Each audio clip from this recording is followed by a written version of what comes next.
অতিথি ও বিশেষ অতিথি ও আমার সামনে উপস্থিত তৌহিদ জনতা ও দায়িত্বশীল ভাইরা, সবাইকে ইসলামী আন্দোলন বাংলাদেশ ৭১ ওয়ার্ডের পক্ষ থেকে সংগ্রামী শুভেচ্ছা ও অভিনন্দন। আজ বাংলাদেশ চতুর্থবারের মতো স্বাধীন বাংলাদেশ আমরা পেয়েছি ছাত্র জনতার গণ অভ্যুত্থানের মাধ্যমে। আমাদের একটু যদি ইতিহাসের দিক তাকাই, অনেকে বলতে পারেন চতুর্থবার কিভাবে এই ভূখণ্ড স্বাধীন হয়েছে। আমরা এই ভূখণ্ড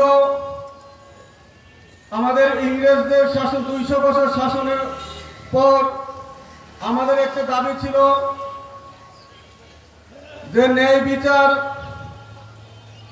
প্রতিষ্ঠার লক্ষ্যে, সাধারণ মানুষের অধিকার ফিরার লক্ষ্যে আমরা আন্দোলন গড়ে তুলেছিলাম।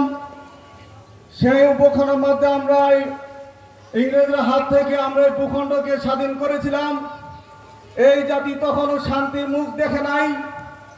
আমরা তারপর সংখ্যালঘুভাবে এই পশ্চিম বাংলাতে মুসলমানের সংখ্যা বেশি ছিল বিদায় আমরা এখানে পাকিস্তান হিসাবে, এই রাষ্ট্র হিসাবে মুসলমান সংখ্যানুপাতে বেশি বিদায় পাকিস্তান নামক একটি দেশ পেয়েছিলাম।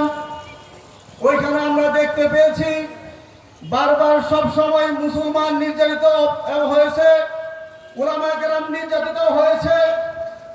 তারপর আমাদের তিনটি দাবিতে সাম্য, মানবিক মর্যাদা, ন্যায় বিচার প্রতিষ্ঠার লক্ষ্যে 1971 সালে সারা বাংলাদেশের তৌহিদি জনতা, মুসলিম জনতা সবাই একাত্ম হয়ে পাকিস্তান হানাদার বাহিনীকে এই দেশ থেকে বিতরণ করেছিল। তাতে আমরা কি পেয়েছি? আমরা আমাদের অধিকার পাইনি, আমাদের ন্যায় বিচার প্রতিষ্ঠা করতে পারিনি।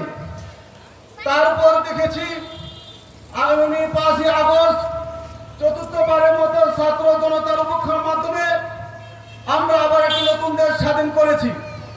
বারবার আমরা একই স্লোগান দিয়ে আসছি যে রক্ত দিয়েছি আরো দিব, এই দেশকে স্বাধীন করব ইনশাআল্লাহ। আসলে এই স্লোগানের সাথে আমি দ্বিমত। আমরা আর রক্ত দিতে চাই না, আমরা আর কোনো মায়ের বুক খালি করতে চাই না, আমরা আর কারো রক্ত জড়াতে চাই না।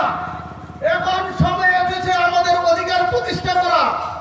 এই জন্য সবাইকে আহ্বান জানাবো, আগামীতে উলামায়ে কেরাম সহ চরমুরা বিশ্বহুজুরের নেতৃত্বে আগামীতে আর বহুত মানুষ আমাদেরকে বিভিন্ন স্লোগান দিয়েছেন। কেউ সোনার বাংলার স্লোগান দিয়েছেন, কেউ রূপার বাংলার স্লোগান দিয়েছেন।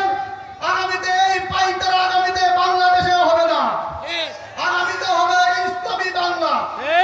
এই জন্য আপনাদেরকে আহ্বান জানাবো, বিশ্বহুজুর চরমুরার নেতৃত্বে আগামীতে ইসলামী বাংলা হিসাবে এই জাতিকে উপহার দিয়ে আমাদের সমাজে ন্যায় বিচার প্রতিষ্ঠা এবং জাতির অধিকার জন্য ফিরে যেতে পারি ইনশাআল্লাহ। আসসালামু আলাইকুম।